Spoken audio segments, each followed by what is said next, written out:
गढ़वाल में इस जश्न का इतना असर है कि देश के अन्य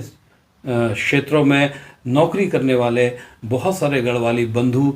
अवश्य ही इगास के मौके पर वापस अपने गढ़वाल क्षेत्र में आते हैं और इस त्यौहार को मनाते हैं। घरों को सजाया जाता है, मीठे पकवान बनाए जाते हैं और जगमगाहट की जाती है। नमस्कार, मेरा नाम है विमल और आप देख रहे हैं सिद्धार्थ इंफोटेनमेंट का विशेष कार्यक्रम हमारे त्योहार।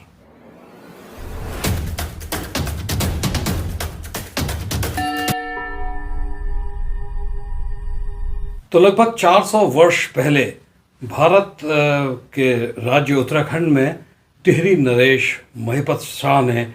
ऐलान किया कि वो तिब्बत के खिलाफ मोर्चा खोलेंगे। हालांकि तिब्बत से टिहरी नरेश के पहले भी युद्ध हो चुके थे और बाद में एक शांति समझौता भी हुआ था,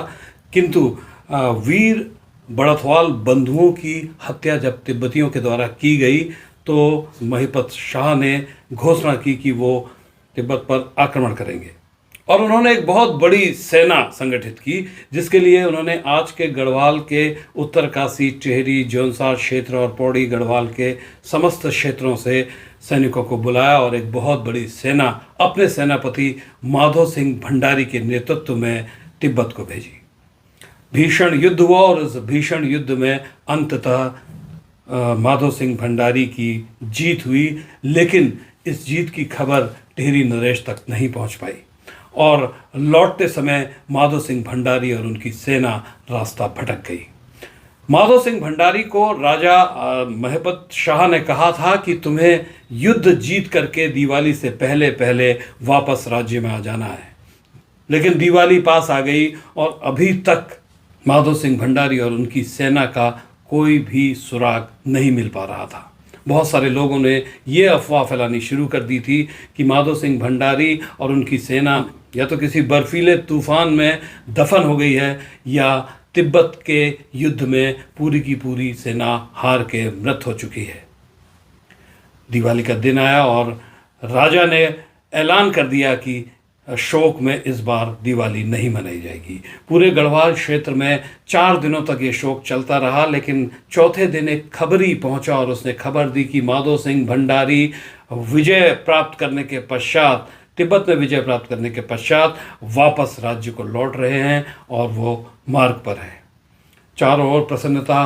फैल गई और राजा ने एक घोषणा की कि जिस भी दिन माधो सिंह भंडारी अपनी सेना के साथ वापस राज्य में लौटेंगे उस दिन हम दिवाली को मनाएंगे, दिवाली के त्यौहार को मनाएंगे। दिवाली के 11 दिन पश्चात यानी कि एकादशी के दिन माधो सिंह भंडारी जब अपनी पूरी सेना के साथ वापस पहुँचे